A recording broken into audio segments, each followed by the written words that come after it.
on the show. Apologize. All right, it's out. Right. And we are live. I'm posting to Facebook. Keep trying Patreon while I'm doing this. Yeah. Maybe it's a sign. It's like the canary. Patreon's a canary in the coal mine. The internet's about to go down. Why would the internet go down? Doomsday. So where's the chat room? YouTube. Go to the YouTube link that I just tweeted out. Right. That's right. Yeah. Monthly. Oh no, it's back up. It's back up. It's back up. All right. Yeah. Well, who cares? Should I delete it then, or should I delete the tweet? Yeah, delete it. If anyone who saw it can get in, but yeah. All right. Everyone who's watching, we're having a problem. Bear with us for a moment. Hello, everyone. We're waiting for Josh to join us as well, too. All right. Fuck. My mouse is annoying me. All right. Post. Everything is annoying. Everything's annoying. That. We got lots to talk about. We got lots to talk. Oh, I got the 503. I had a much longer day than I thought I was going to have. I'm wiped. Oh no, it's back. Here we go. Good. We got it. It's back. I feel like that about my entire late 30s. No. I didn't get to go to yoga. Didn't get to finish watching the episode of Twin Peaks I was going to watch. It's just. Ugh. All right, I'm posting a Patreon finally.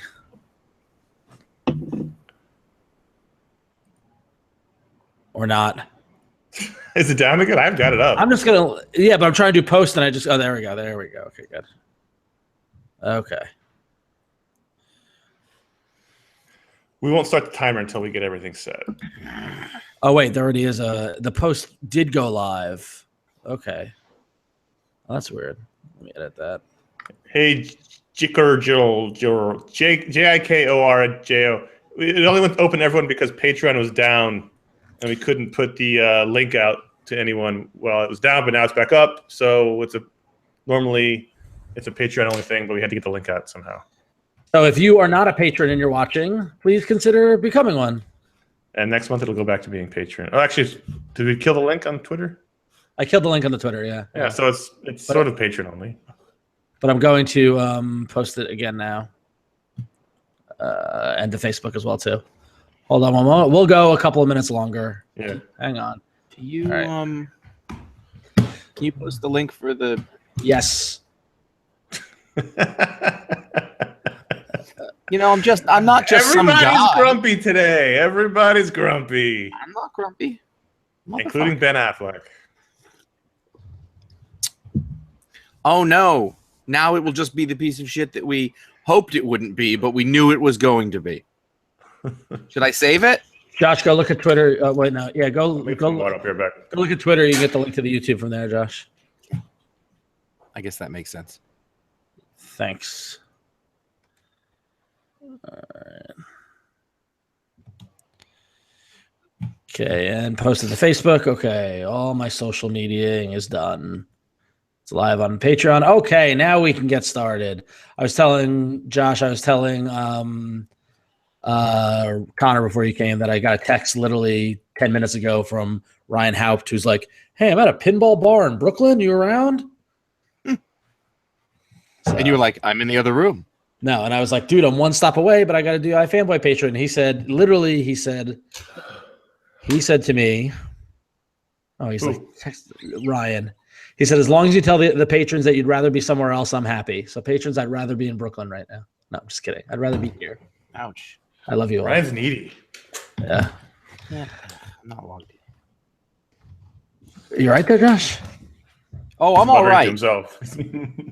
You've got angry man beard. You're muttering to yourself. That's angry. I have angry man. I just trimmed it. Well, you're an angry man, and you've got beer. I mean, sure. Beard. I've got beer. You've got beard. I don't know, man. Yeah. I don't know if I'm the angriest anymore. Who's the angriest? I'm just saying, we're in a political climate where Ron Richard goes to a demonstration, and I don't know what's going on anymore. I really don't want to save the politicalness, but I was out with Ryan Panagos last night, and we were talking about the protest, And I was like, shit's bad when I go. And Ryan's like, I wasn't going to say it out loud, but yeah.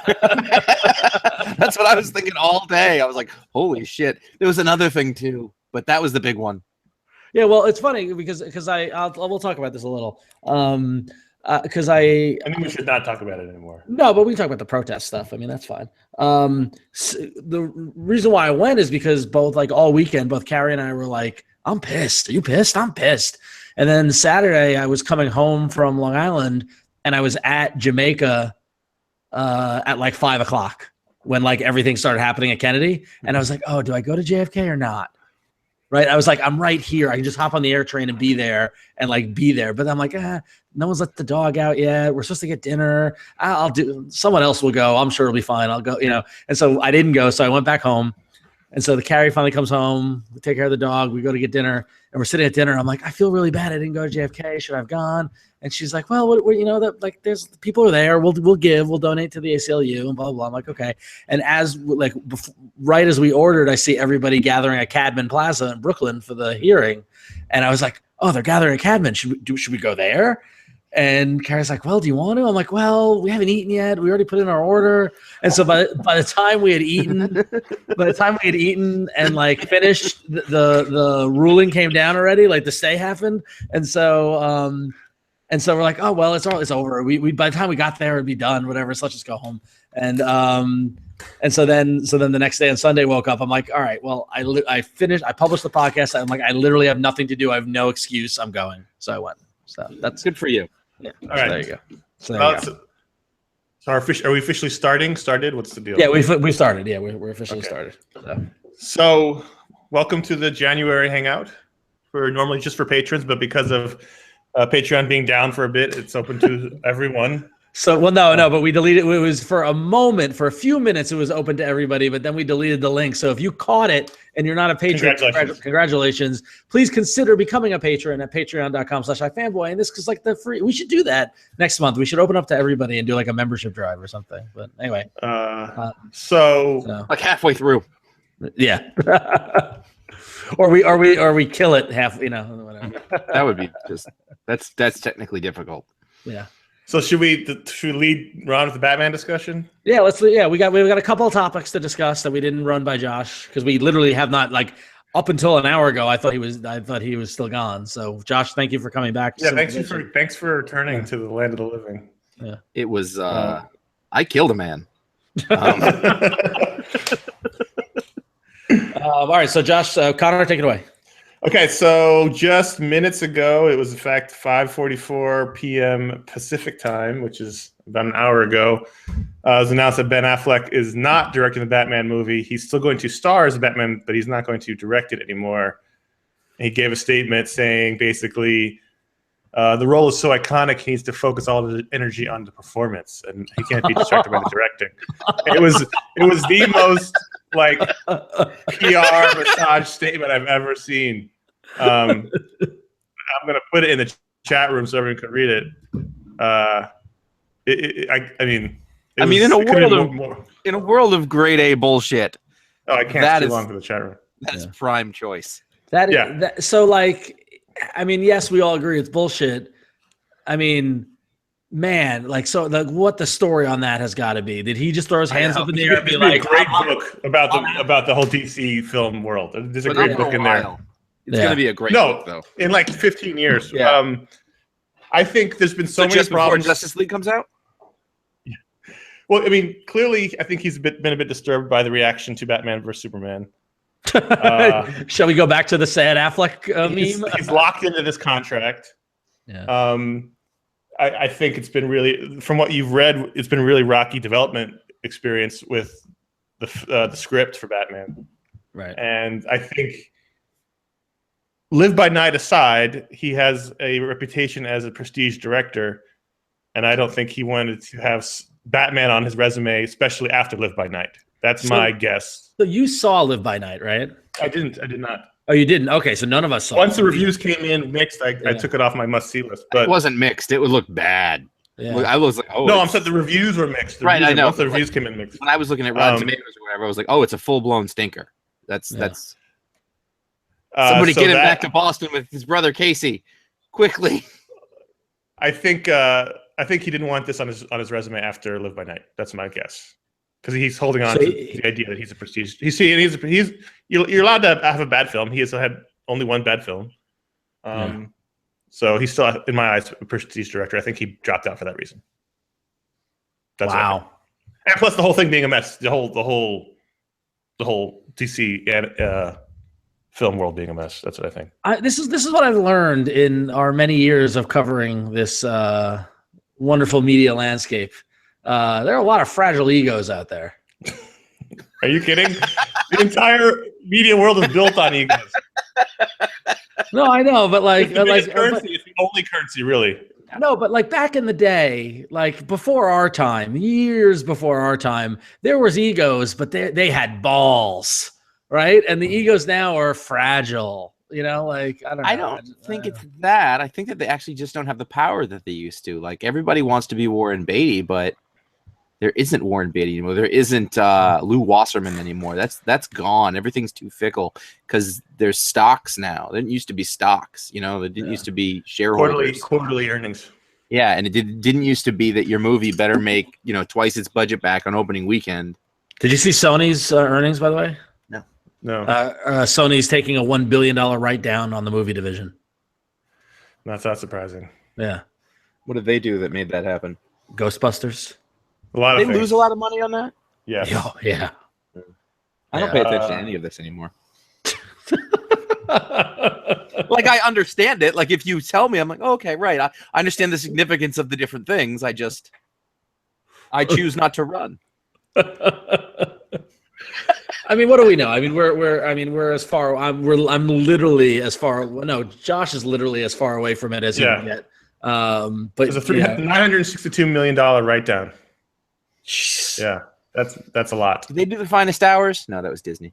That was Disney. Let's see. But Disney did not. They were not pleased by The Finest Hours. And I sat in the D23 conference in the movie presentation and listened to Bob Iger talk about their Finest Hours and how important it was. And they just ran away from that movie as fast as they could. Well, that's what you do. You've got a bomb in your head.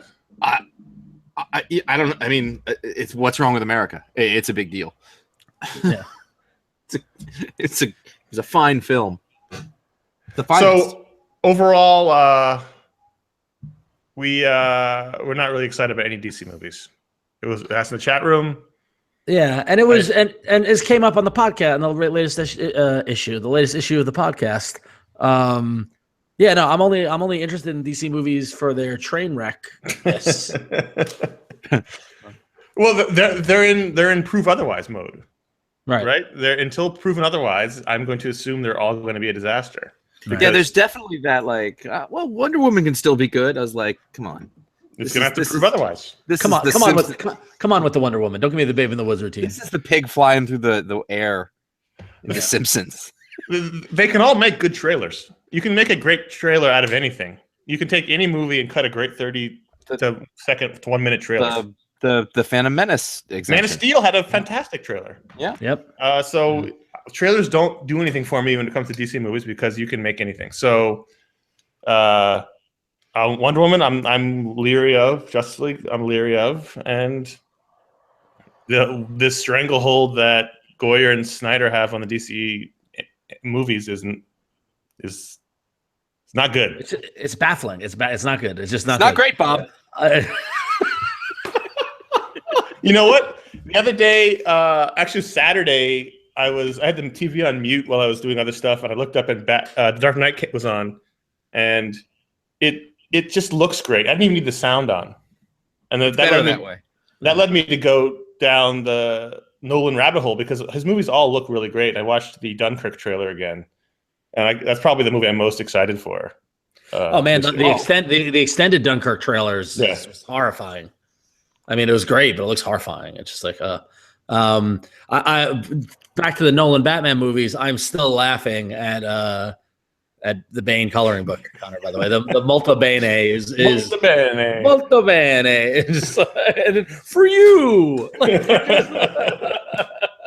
Josh, did you look at that in Doom Patrol 4 last week?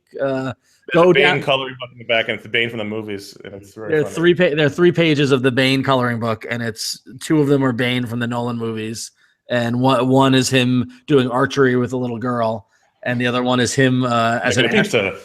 One is the Bane from the Schumacher movie making a pizza, and it says "Molto bene," and then the other one is Bane from the Nolan movies fixing a satellite in an astronaut costume. It's great. It's great. I would literally pay $2.99 for a 20-page coloring book of Bane like that. I gladly would do it. So yes. Yeah. All right. Who's got another topic? Do we? Well, I got The Expanse, and I got I got the Oscars. Okay. I could probably talk about one of those. All right, cool. Can You really? I said probably. I did qualify it. Well, you have a topic. Yeah. What about you, Josh? I was trying to think of a topic most of the day, and I failed. So I figure I'm going to improv this. I feel like it's been a long time since we did this, and I remember because we did it before Christmas in December. Yep. So it's been like a month and a half. Let's since we're talking about DC movies and the fact that Suicide Squad actually got nominated for an Oscar. What? And Deadpool did not. Costume? Yeah, I think costume or visual. Yeah, I think it was costume actually. So, see, I think Deadpool got a technical award, didn't it? No, it didn't get it. You're right. Here we go. I have the whole ballot right in front of me. A paper magazine. I love this magazine. Would you like to give a hot La La Land take? Do we want to give a hot take on any of these movies that we didn't cover in the All Media show? Sure. Let us do that. Sure. Also, I said hot take, and I'd like to take that back. Too late. It's too late. You've already just immersed read yourself. it, and then I said it out loud. I was like, oh, it's like I'm talking in emoji. So Suicide Squad got nominated for makeup and hairstyling, and it's up against Star Trek Beyond and A Man Called Ove. It's not a tough category. Which, by the way, my girlfriend's mother read the book A Man Called Ove and saw the movie and loves it. And every time I talk to her, that book is huge. Yeah. It's in I think it's in it's the same place that Dragon Tattoo came out of. Yeah. So we probably should tell everyone. Are we all the same mind of La La Land, or Josh? Did you not see it? I saw it. He saw it. He texted us about it after the movie. Okay. Yeah. I forget. So we all loved it. I all loved it. You said you loved it. I have the text message. I changed my mind. You changed your mind? He read the hot takes. No, I thought about it after a while. I talked about it a lot. I think there are a lot of really wonderful things, but at the end of the day, I don't know that it added up to something as great as I think I initially thought it was. I saw Manchester by the Sea just after that, and I was like, now that I fucking loved. Okay. That's where I came. I think Ryan Gosling obviously is an American treasure. He's not a goddamned American treasure. No, he's not. It's too early. I would say that he's on his way to becoming an American treasure. Sure. He's got a ton of talent. I think he carried that movie a great deal. I think watching the two of them was very impressive, but there was a little sense of like, that's what you've got? Meaning like it was really good for actors. But I gotta give it up to the chat room. On a scale of 1 being Electro and 10 being Goodfellas, what is La La Land? It's like I don't know, just under Apollo 13. No.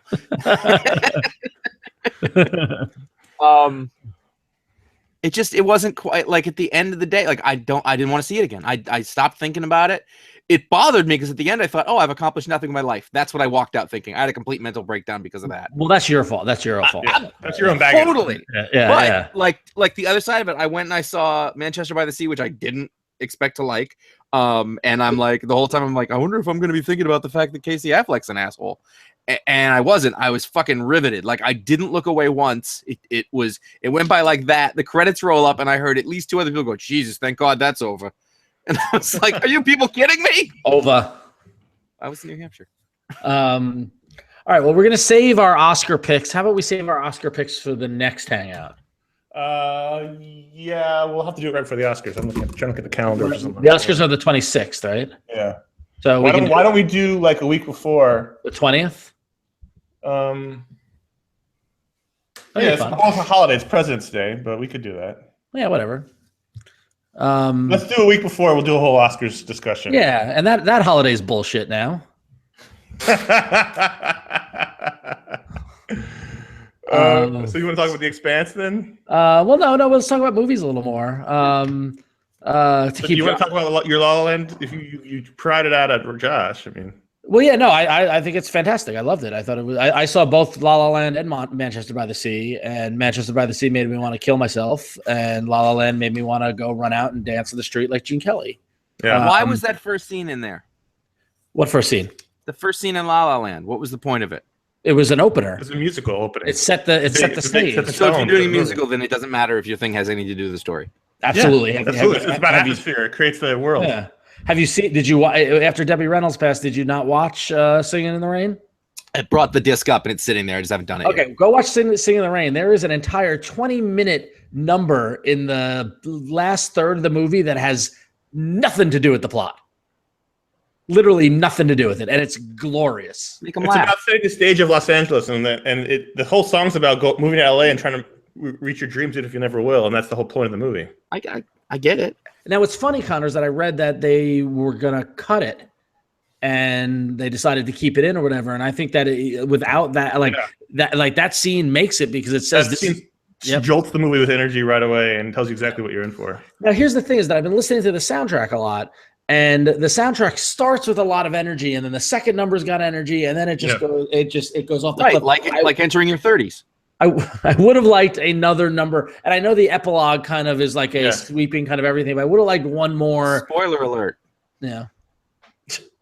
I don't know, but I loved it. I thought both Manchester by the Sea and La La Land were great. Those are my two favorite films. I oddly like Whiplash that year. That was my favorite movie that year. So I was really looking forward to it. And I fucking seen it. I hate that guy, Miles Teller. Oh, that guy. Yeah, he's fuck that guy sideways. But that's a great fucking movie. Yeah. Yeah, no, it's I still Whiplash is still on my wish list. I still haven't watched it yet. We'll do our picks next time, but because I was talking this weekend with Hank about what I would vote for if I had to vote, and I couldn't decide between Manchester and La La Land, so I don't know yet. Really, I thought you'd be all over La La Land. Like really, those are the two best movies I saw this year. I just don't know which one I'd pick. They're both great for different reasons. Right. But I thought it was great. I listened to the soundtrack probably 3 or 4 times a week. I'm annoyed because you got the vinyl, which is great. Yeah. Actually, although I did see that sourced vinyl, where I got a lot of vinyl stuff, they have some limited variant of the cover with the more like the score cover, like with the like different than the movie poster, and I think it's on blue, but I'm not gonna get it. Connor, did you get the text I sent you last night? Actually, right there, the Twin Peaks vinyls. Yes, I did. I responded to it. Oh, you did, right? I know, but you didn't respond to the vinyl itself. I know. Anyway, listen, I was at dinner. Okay, I'm sorry. Anyway, La La Land we loved. Yeah. And then we'll do a full movie rundown next month. Who is the angry bearded man? It's Connor. Yeah. Can I tell a quick child anecdote related to beards? Oh, great. On Saturday, I was hanging out with my nieces, and my oldest niece was talking about the Pirates of the Caribbean movies, and for some reason, she wants to watch them all. And she said that she was on Wikipedia reading about all the Pirates of the Caribbean movies, and she's like, in like the second or third movie, the villain is a pirate who's got like a big beard with black hair, and I don't know, I'll call him Blackbeard. And like,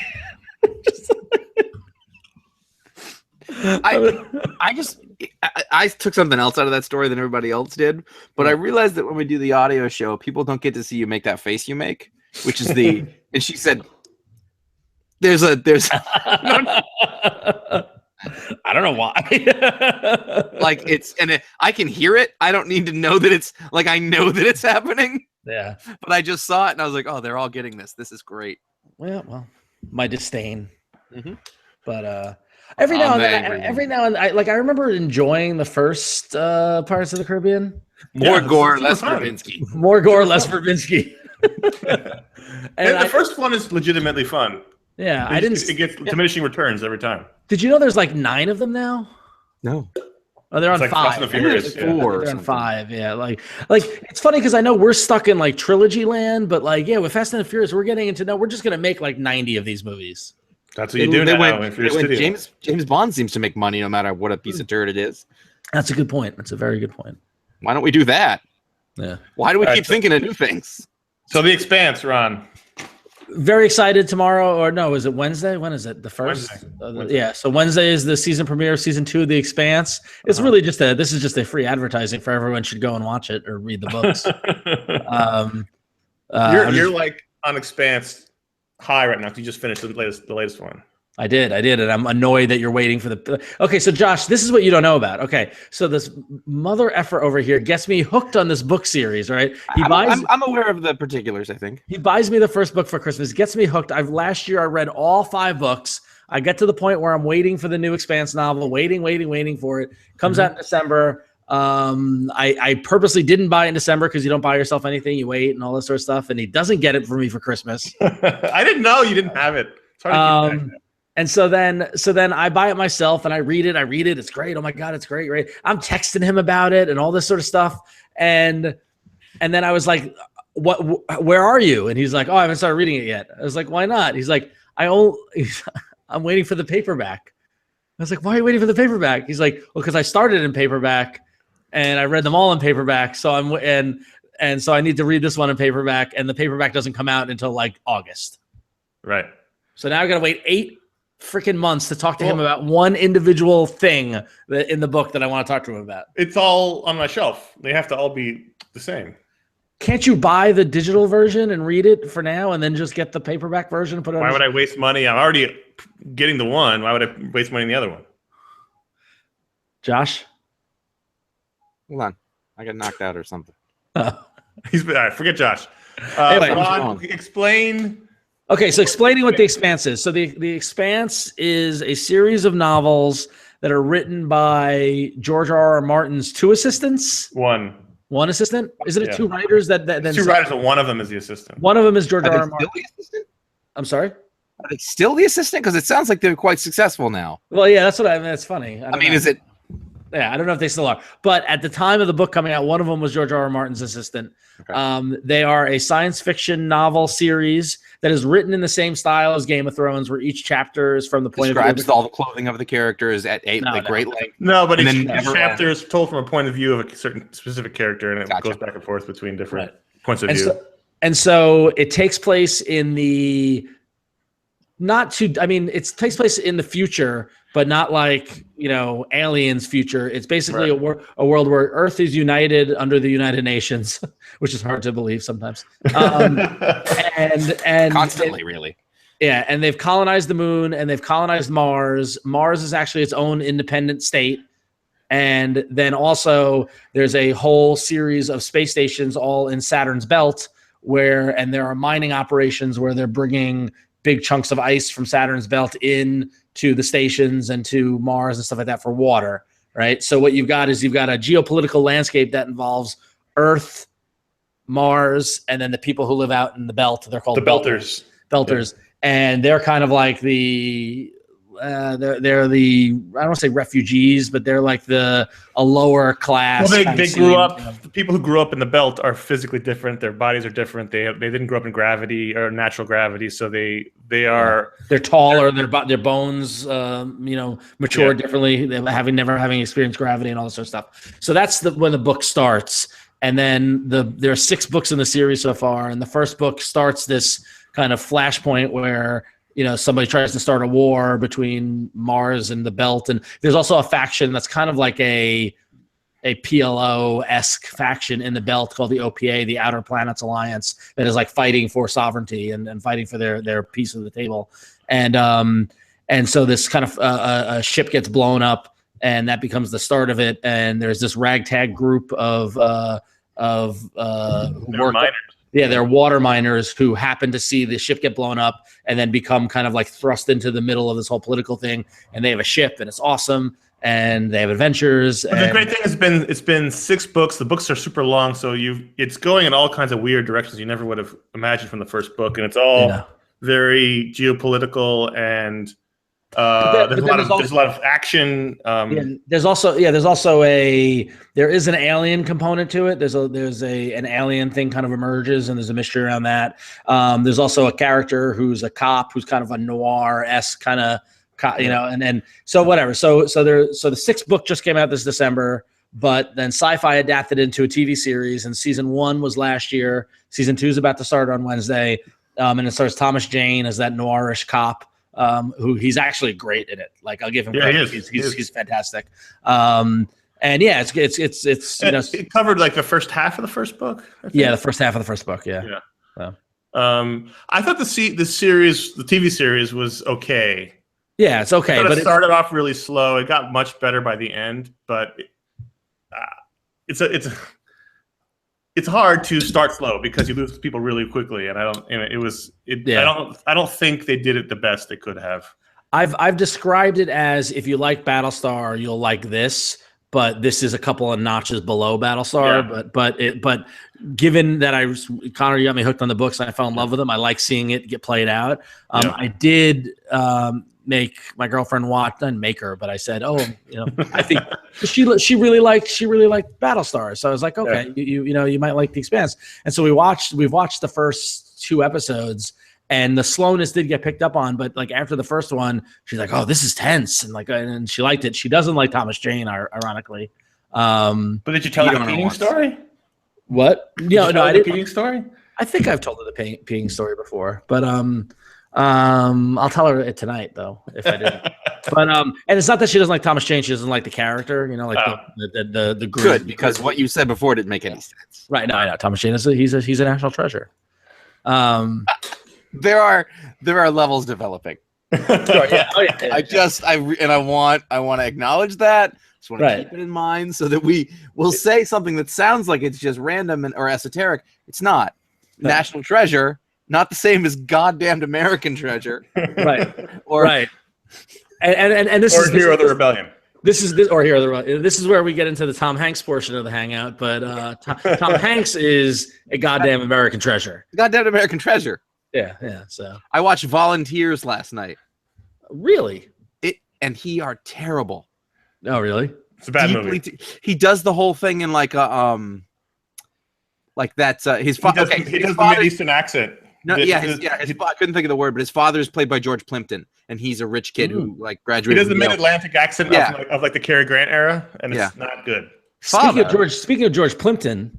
My friend Shannon saw Martha Plimpton in the Upper West Side the other day, and I love Martha Plimpton. Wait. Is there a connection between those two? Because that never occurred to me. Yes. Is that his daughter? Yes. Really?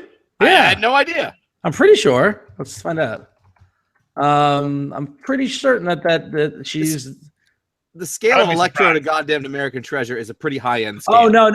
I'm sorry. Oh, I got it wrong. No, she's related to George Plimpton. I don't know in what sense, but her father is John Carradine. No shit. Who she had no real contact with. She's the very distant cousin of George Plimpton. That's why she was so mad down in that well. And despite the different spelling, cartoonist Bill Plimpton. But yes, her father is Keith Carradine, but they're not very close. Well, you said John Carradine before. No, sorry, John Carradine. Her brother is Keith. Very confused. Wait, no, I'm sorry. The family tree is very confusing. John Carradine is her grandfather. Keith Carradine is her father. Okay, so Ron is not good at celebrity genealogy. That's what we just. And then John Barrymore said to Drew Barrymore, "You're my cousin." And then Lionel Barrymore. I will say this on the topic of Hollywood and books, Josh. I'm finally finishing that book you got me 2 years ago about Hollywood in World War II. I don't believe I read that book. Called Five Came Home or Five Came Back. I remember it, but I think I was like, well, you'll read this before I do, so it's good. It's very interesting. It makes you think because like I'm not going to spend a lot of time talking about it because no one else has read it, but. 5 of the biggest directors in Hollywood took off in the middle of their careers and went to war voluntarily. Wait, hold on. Let's see if I can do this. John Huston. Yeah. Howard Hawks. Nope. Okay, that's all I got. John Ford. Huston, Ford. George Cukor. Capra. George Cukor. Wiley Wyler and George Stevens, and they were in their 30s and 40s. They took off in the middle of their career when they were at the height of their career. Capra was the equivalent of Spielberg. He was the most successful and the richest director. Huston was like the guy who did La La Land. He had done one film and he was blowing up. You had like the Tarantino. Like you had like they all just left their careers and it's just mind blowing. This would never happen. Like Ted Williams. Yes. like Ted Williams. Yes. Right. They made the sacrifice for a country. Well, they one loved. guy, Lots of people did. Like John fucking Jack Ford. Kirby. Yeah. One of the guys who went deaf from shooting and being in the belly of a plane. Like it was really interesting. And Bert the Cop helped win the Battle of Ramon. He did.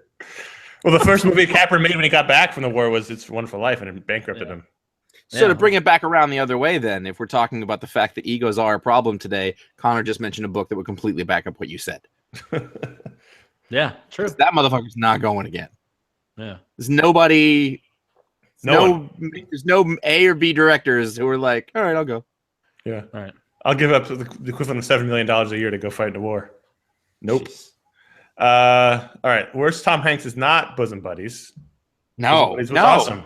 No. Do you want to know the best? Do you want to know the best obscure Tom Hanks? We haven't done this. This is an aging hipster kind of topic. Best obscure Tom Hanks is Alcoholic Uncle on Family Ties. Is it obscure? Is that obscure or is that just old? A little bit of both. A little from column A, a little from column B. Are we disturbed at all that this chat has become the monthly talk about Tom Hanks chat? I would be disturbed about having taken time that everybody can appreciate a goddamn American hero. He was on. That being said, haven't seen Sully, don't plan to. I saw Sully. The thing about Sully is that it was enjoyable, but it was a glorified TV movie. Yeah. Did you see the one? I was at the airport last week, and then one of the ground crew guys was walking around, and he was in the bathroom, and he had that in his pocket, and I was like, "Is that okay?" I wasn't sure. I will give Saturday Night Live credit that the Sully sketch they did when he hosted was very funny. Yeah. Aaron Eckhart was great in that. So I'll see it on Netflix. Did anybody see that one he did last year? The King. Oh, no, I didn't. And here's the thing: that would be the most obscure Tom Hanks movie that no one saw. Exactly, because the trailer to that was fantastic. Somebody interesting was involved with it. Give me 10 seconds. I sent you guys the trailer when it came out because I saw it in the theater, and that's when he was saying the lyrics to "Once in a Lifetime." It's on my Netflix queue. It's already out. Yeah. No, it's long gone. It came out in the theaters in August, I think. Right? Yeah. I heard like a long interview with him on Fresh Air where he talked about it. Speaking of interviews, he's on the Nerdette podcast talking about his typewriters collection. Like if you want to know how to get in with Tom Hanks, typewriters. He's a big typewriter guy. Yeah. So. Bridge of Spies I rewatched over the weekend. Oh, it's on heavy rotation right now on HBO or Showtime, one of the two. And it's got only one Tom Hanks yells moment. When he goes taxi, it's fantastic. I was riveted, even though I knew it was going to happen. The Hologram for the King was the name of the. It was based on a novel by Dave Eggers. That's what I was thinking of. Yes. The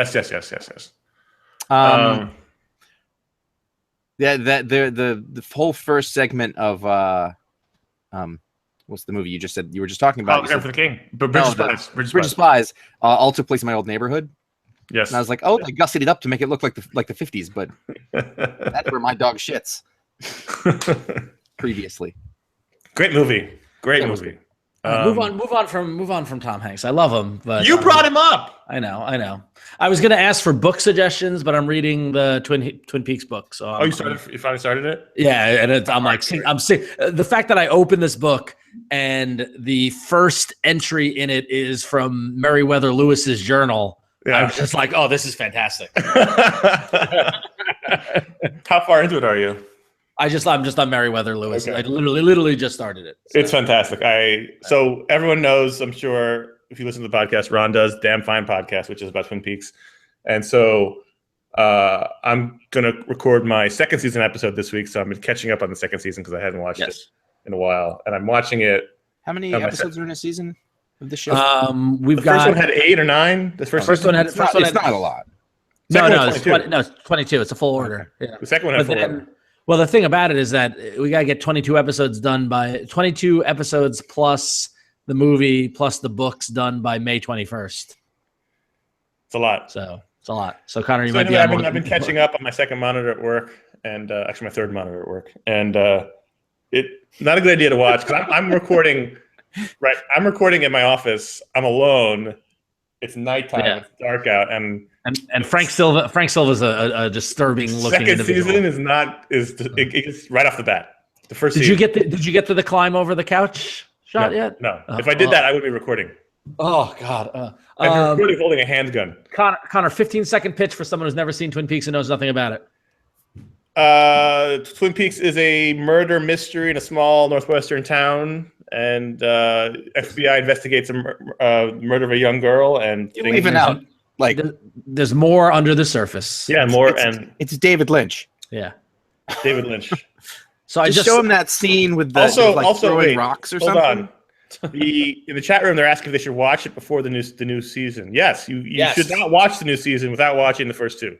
Yes, you need to watch. You need to watch it before the new season. Absolutely. You're 37. You're not sure when Twin Peaks was around. Is while you're in high school or 19. No, junior high. No. You were too young. It came out in 1990, 91.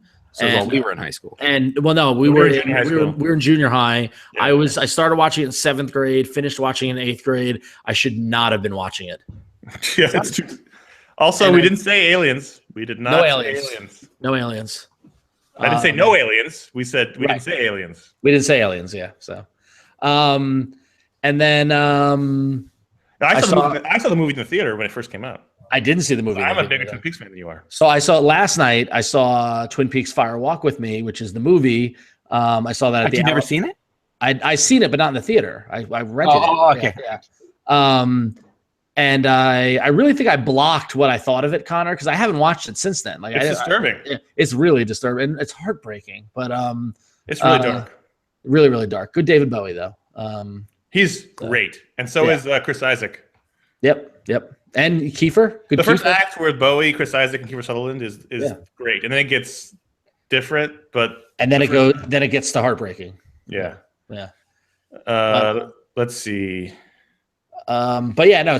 Watch Twin Peaks. Go listen to my podcast and watch season 3. Go watch the movie. So there's 22 episodes. I should do at least 2 episodes on your second season. I think. No, you're going to be as much as I can pull you in. I feel like I've earned it. I've put up with you for this long. If Gabe is not available, you're in. No, Twin Peaks the restaurant is not the same thing. It's about the girls in tiny skirts. Let's see.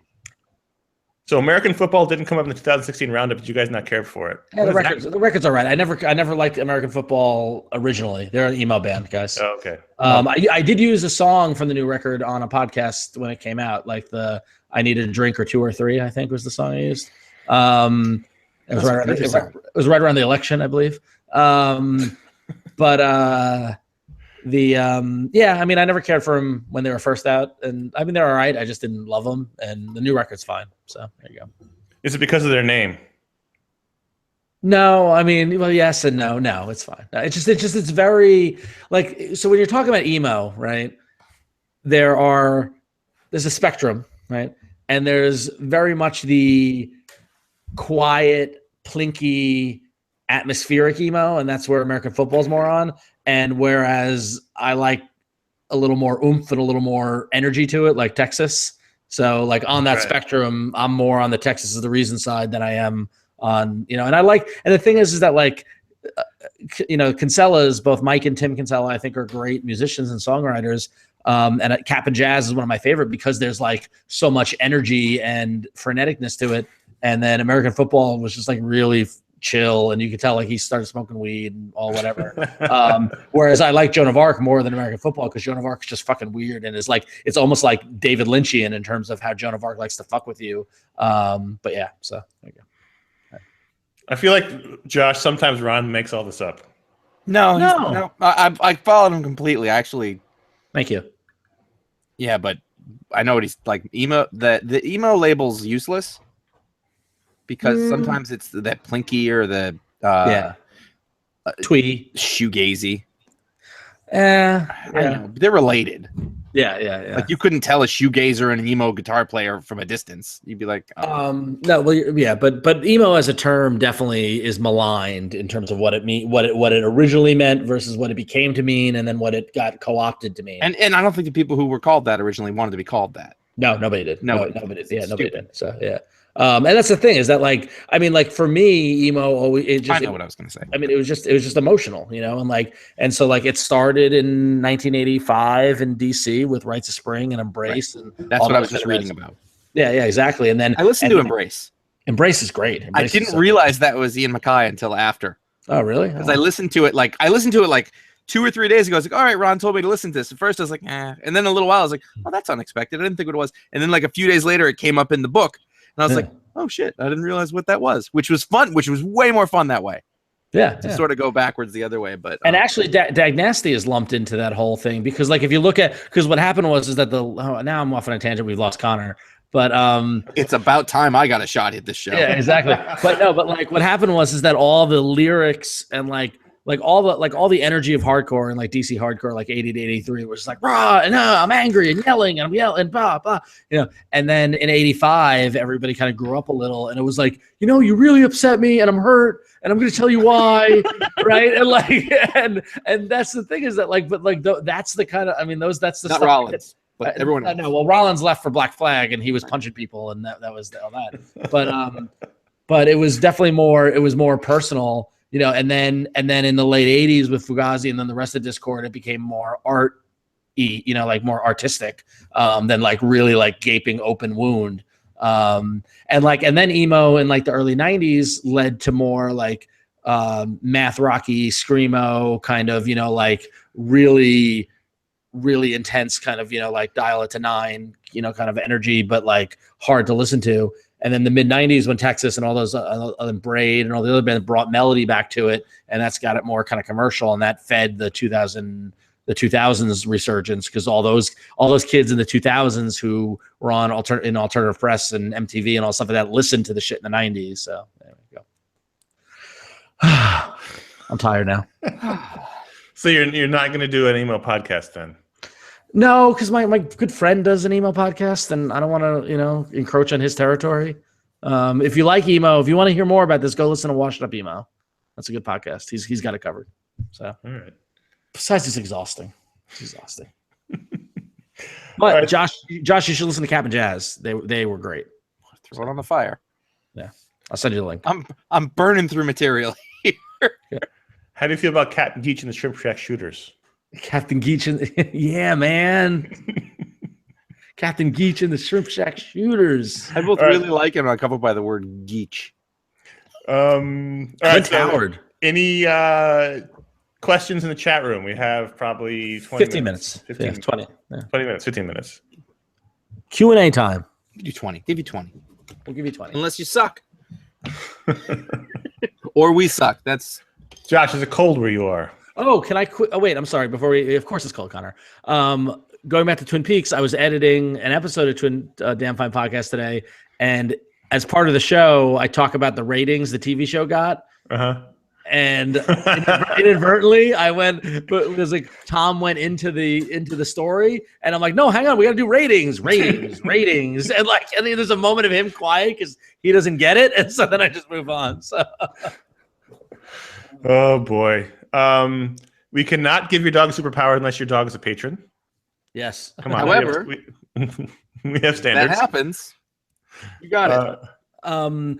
So how do you choose the people you give superpowers from week to week? We're just literally going in the order that they're signing up to Patreon. Yeah, we have a giant spreadsheet. We just go down the list. And we're not giving each other powers. That'd be crazy. Also, I just want to throw it out there to anyone who's watching. If you send in powers, we're not going to use them. That's it. In fact, we'll cancel your patron. Like people have emailed us, tweeted at us, Facebook. They said, here's some power ideas. We're not going to use them. The whole challenge is to do it mostly on the fly with each other. And I will admit, Josh, you were missed this week, but Connor and I brought the A material this week. I thought. I don't know that you're the one who's allowed to rate it as such. Well, Connor, what do you think? Ratings. You can rate each other. Ratings. 3.5. I thought Connor did a great job. I thought it was a great job. So. There's a very large backlog for powers, and in order to not do 30 minutes of it each week, which I suggested inadvertently, and Connor was right, we're only doing 4 a week. Yeah, so we have 394 current patrons. We do 4 every episode. You can do the math on how long it's going to take to. And not everybody gets a power, so it's not. That's true. Yeah. So, but still, you're looking at it's going to take a couple of years. So if you're a new patron, you're looking for 2018. 2019. Listen, because here's the thing: we love the patrons, but this is content, people. Like we don't want to, like, we don't want to dry up. So we also can't do 30, like Josh said, 30 minutes an episode on Patreon. More than 4, it's going to start to get real thin. I don't know. Can fold cardboard? Fuck it. Yeah. It's already starting looking around, going, has 2 eyeballs. Mine are mostly about chores I have to do. I don't know. He fucking mops floors. He mops floors awesome. What I found now is I really enjoy the moment where I say it and then Josh starts laughing. Like if I got to the point where I'm living for the Josh cackle. Yeah. So yeah. That's true. That's true. Yeah. Connor, what's the superpowers box behind you? Oh, it is of course, it's Batman. Legs he punches. Yeah. It is a superpowers Batman. It's huge. That was a gift from Gentle Giant. That's the strange thing about that was that was like some weird forced perspective shit, because like it was back against the wall and I thought it was just a regular action figure, but as you brought it closer, it's much larger. Yeah, that's right. Here you go, Bilbo. Hold out your hand. So it's cool. This is my all-time favorite action figure. I just pictured the shot of them in the wagon with where they had them sitting at different distances. Mm-hmm. Oh god. And that's like a date. That's like they're flirting. Like what's his name? It's just wizard is never late. Hmm? All right. How many times we watched Lord of the Rings run when we played Warcraft? A lot. I watched Lord of the Rings. I know it pretty much as well as any movie, and I don't think I've watched it in 10 years. Yeah. I think it was over the holidays. I said to my girlfriend, we're like trying to think what to watch. I'm like, we watched Lord of the Rings, and she just looked at me. They do that. Like literally, like, and it held it for like at 30 seconds. I was like, oh, just kidding. Someone asked us earlier about too much content, and what does suffer is rewatch. Like I think about watching Lord of the Rings probably once a month, but then I look at my DVR list or my discs from Netflix. I'm like, well, I should probably watch one of these instead. That's you. Like I will now rewatch instead of something newer. I'll watch. You're also don't consume a lot of new. You're also that's something. Yeah, no, but I gave up on TV. Like I was like, it's too right. So most people. I didn't even give up. I watch a shitload of it, but it just feels like you can't. I was like, I'll just go for. I just finished Narcos. It was great. And my dad likes Narcos. It was great. Also, I'm pretty sure I know Spanish now. Tranquilo. All right, let's see. So we got a backlog of questions here. Denton from Area 52 Comics and Games says he opened a comic book store. If a soccer mom walks in with their 9-year-old and wants a comic, what do you recommend? You tell her to get out. 9-year-old. Archie. 9's a tough middle age. Do you stock the Extraordinary People series from Brad Meltzer and Chris Eliopoulos? Oh, those are kids? That's like those are picture books, though. They're not comics. They're pretty much there's comics in them. They're cartooning. Yeah. Well, okay, then do you stock? They're good. They're great. Hilo. Those are graphic novels. Those are comics. My kid likes them a lot. There's a little bit above his age level, but they're funny. So my nieces are 10 and 13, and I bought them a lot of Archie over the years, to the point where I had the uncomfortable conversation about whether or not the 13-year-old can watch Riverdale. Yes, the answer is yes. Yeah, I ultimately said yes, but it's not my child. It's not my, so I can't. You become the cool uncle who lets her watch it when her mom's not around. No, what was great was that my sister, after that conversation, my sister goes, what does it even matter? She's going to watch it on her own at some point anyway. And I was like, well done. But I got them a lot of the Teen Titans, and not Teen Titans. I mean, the Tiny Titans, like all the. I think 9's too old for that. Yeah, I feel like that's a little too young. It's that's for young kids or old men. Yeah. Let's see. I don't know. But like the Bone is the standard answer. Bone is great. Yeah, get Bone. I mean, are they making kids Russian all off the Red King series? Nope, I don't recommend that. No, not at all. Let's see. Are we enjoying Tom being back? Absolutely. Tom Caters is a treasure. In fact, I was telling Ron earlier that I joined his Patreon because I support what he's doing and his message. Yeah, leave it to Tom for like not only coming back and doing the content better than anyone, but to be like, oh yeah, and I'm doing a Patreon. I'm giving it all to Southern Poverty Law Center. Like I was like, now I'm a bad person. I mean, his show's been great. I've been catching anyway. Yeah, I know. The first couple where he was really rusty were funny. Yes, they were. He was tripping over himself a lot, and it was funny to listen to. He's great. He's better than all of us put together. Yep, he's a treasure. He's a local treasure. He's more of a local treasure. Yeah. You know what? He's like a local cover band. Treasure's fair. Treasure's fair. Yeah. No, I signed up for that Patreon immediately. You know what he is? He's a hidden treasure. There you go. Let's see. I'm scrolling in the chat room and Matt Barron was talking about TV and he said, "Show Me a Hero" is fantastic. I thought he was recommending that for the 9-year-old. I was like, I don't think the 9-year-old should watch Show Me a Hero. That was God, that was so good. It was so great. good. What a bummer at the anyway.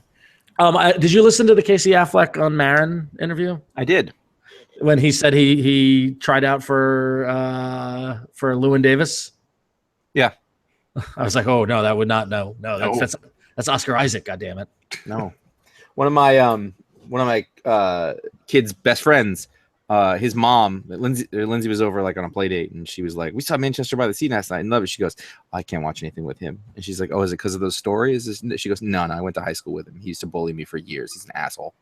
Wow. And I was like, I can see that. Well, that's what Lindsay said. Yeah, okay, I can see that. Well, it's funny because like when I see Scotty Young fawning over Aesop Rock, who I went to high school with and was a fucking annoying skater, who's like and I just that makes me laugh because I'm just like, yeah, no, I can't get excited. I mean, I'm glad he's doing well, but like he was, it might be good. I can't tell you.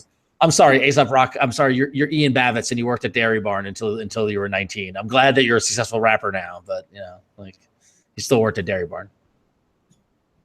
Everybody. So if you work at Dairy Barn, you're out. So like if you heard like success. If I like found like a photo that like Morrissey had worked at Dairy Barn, then you'd be like, oh, my whole life is wrong. No, I actually like Dairy Barn a lot. Dairy Barn was a great concept. What kind of place is that? So Dairy Barn was a chain on Long Island. It's gone now as a brand, but the structures still exist, and they're called the Barn. There's still one in my hometown. And what it was a red. It was designed like a barn. There was like a silo and everything like that. And it's a convenience store, but it's a drive-through convenience store. So cars could drive up on either side, and in the middle was all the stuff. And they had sliding glass doors. And what you did was you rolled down your window and you said, yeah, half a gallon of milk and a pack of cigarettes and a loaf of bread. And they yell back at you and they say $8.49. You go out of 10. And then they bring you the stuff and give you the change, and you change your money and you drive off. Was it? I'm telling you that the Dairy Barn website says it's still around. It has 5 locations. Now I remember driving past these occasionally throughout my life. Yeah. I'm sure I was in Long Island a couple times. I don't know if they went on other places. Yeah. But I always thought that's weird and I don't understand it. But I never went there. Now, was it only drive-through? Yes. Well, you could walk up like you could walk up like when we were in middle school. There's one like a block from my middle school, and it was on the way to downtown. So like when we'd walk from school, you could stop there and you could walk up and be like, "Can I get a pack of yodels? And here's $1." And but you couldn't go in. You had to tell. No, you couldn't go in. You're still outside. Yeah, I see that the Dairy Barn. I see Dairy Barn's website that they're still around. Was there an inventory? Like, how did you know what was in there? Yeah, they would tell you. They're like, "Oh no, we're out of that." But like, they generally had you had to come up with it, but you had to know. Like, there wasn't like it's not a browsing situation. Although they did toilet paper. Yeah, we got toilet. They did have stuff outside of the door that you could see. They had like they got Drake's cakes. Yeah, they had Entenmann's and stuff like that. But on their website, they've got a products page and everything they've got: Hostess cakes, Entenmann's cakes, Drake's cakes. They didn't have that back then, though. Pizza style crumb cakes. Yeah, they've got dairy. It's mainly dairy products, and they sold cigarettes and a pizza style crumb cake is cut into it's a circle and it's cut into wedges. Oh, I see. Crumb cake wedges. But yeah, no, I mean, so it was mainly quick, like on the way home. You need bacon there. You need a half a gallon of milk. And the thing was, they had their own brand milk. They had their own brand iced tea and lemonade that were fantastic. And it's Apple now run though. I know, but the iced tea came in like the milk carton, the paper milk carton that you opened it. It makes the little like the thing. Yeah. Speaking of people that people went to high school with. Oh, I don't even say it. I read it just now. I want to. Yeah.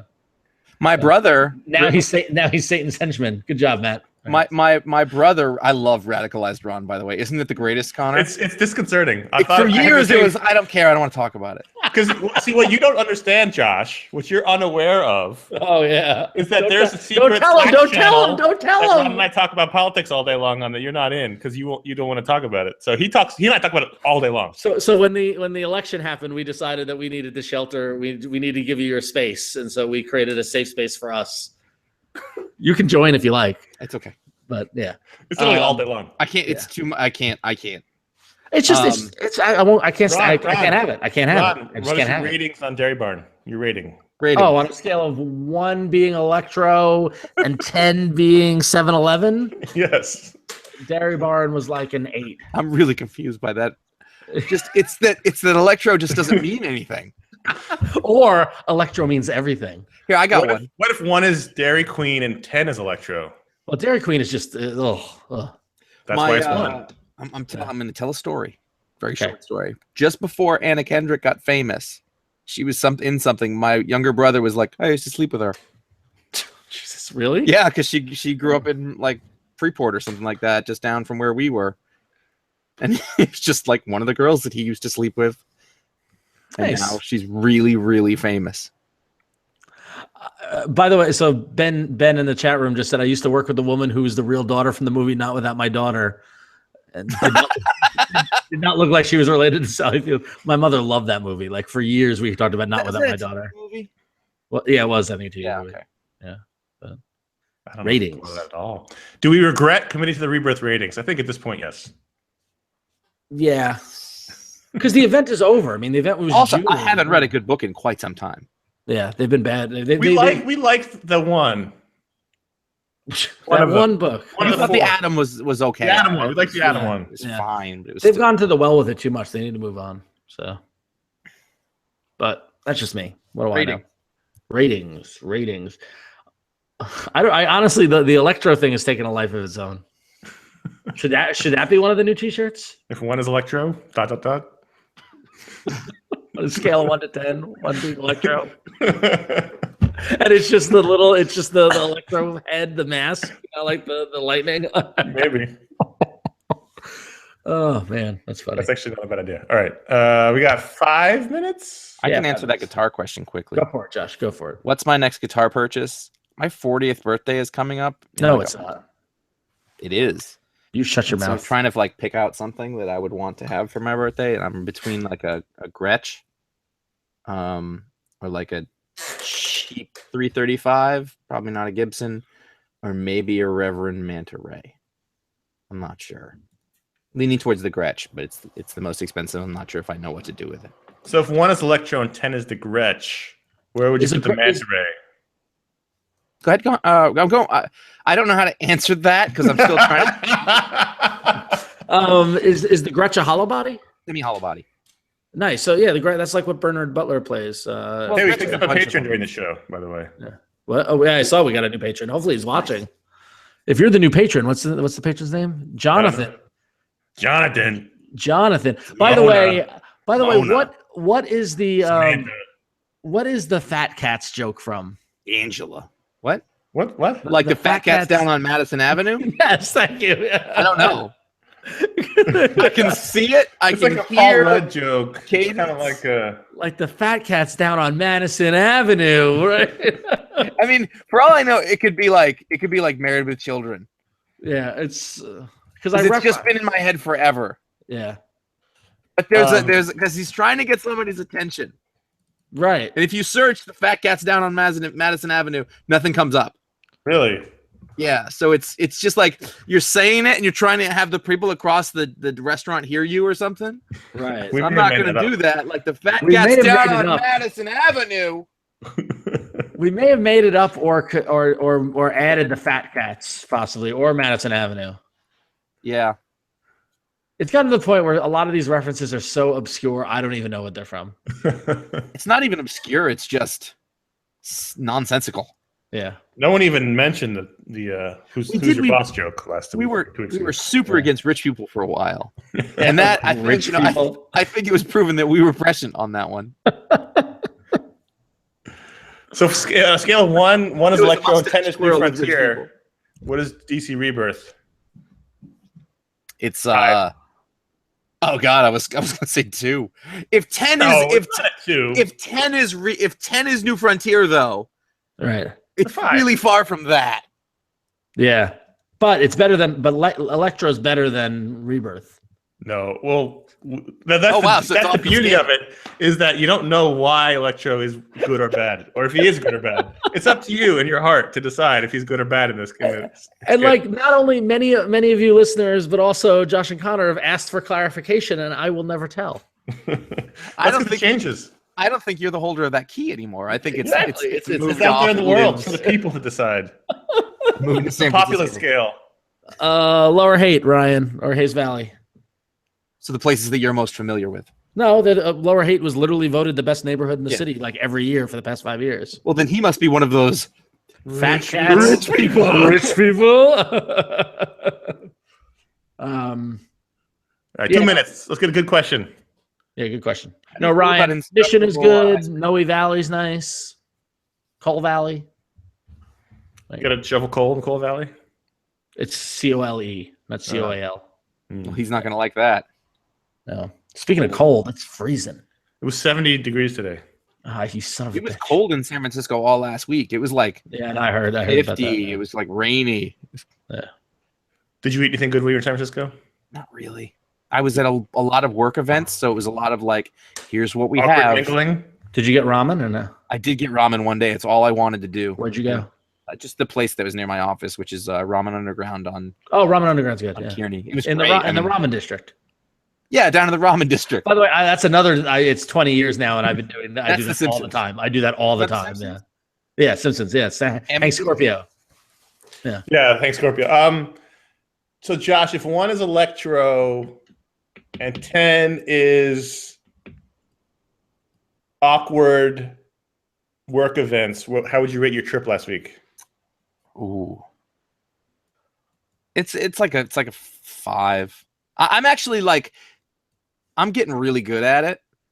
I'm not gonna. No, it's just like people don't know I'm awkward anymore because 1, I stopped pointing it out, which is huge. Yeah, that's half the battle. But I work with people. I work with people, and I know because it's work, I have to like do a good job. So I work closely with people, and they'll go, "Wait, you're an introvert?" I was like, "Oh yeah, I fucking hated every second of that." Yeah. But they don't know, and it's the one thing that like podcasting has been really good for me. You need me to talk? I'll fucking talk. You're welcome. Well, I'm not saying it's you are responsible. We all did this. No, but you're welcome. Well, you're getting a lot of Patriots questions now, Josh. I get a lot of what? Patriots questions. Patriots. I literally said to my wife, it might have been yesterday, could have been today. I think it was yesterday. Say, Lindsay, I said. Say, Lindsay, I says. Are the Patriots in the Super Bowl? And is that today or soon? And she said, I think it's next week. And I think they are, but I'm not sure. And I said, huh. And I did not follow up to find the actual information. It's Sunday. You should ask your son, because I bet he probably knows now. He does not. My son is my son. I might do a double feature on Sunday. I mean, it's a good day to go to the movies. Yeah. Because it was yesterday because we went, like, we dropped them off with their grandmother and we, like, went to the mall for a few minutes to do something and it felt kind of empty. And I was like, is the Super Bowl now? Is it now? Is that why there's no one here? Is that why this is pleasant? I know somebody's going skiing because there's no one else on the slopes that day. I'm telling you, I went to Magic Mountain 2 days after 9/11 and it was great. Not 9/11. Christ. Going to a completely empty park. When, by the way, I really needed a roller coaster ride. Not 9/11. There's your the other part. Listen, 9/11 was not great, but I thought, like, I feel so bad right now. Let's go ride roller coasters, and it was awesome. All right. Well, on that uplifting tale, I did it. Wrap it up. Thank you, everyone, for tuning in. That did indeed take a turn, John Zimmerman. It did. Connor and I are going to be back doing more special edition podcasts for you, and then the regular show, and then we'll be back here in 3 weeks. So we'll do the next show the week before the Oscars. We'll do an Oscar show. Yeah, that'll be fun. All right. We'll go through the whole ballot. It'll be great. Until then, yeah, in excruciating detail. Yes. All right. So until then, I'm Ron. I'm Connor. I'll probably bring up 9/11 next time too. Oh no.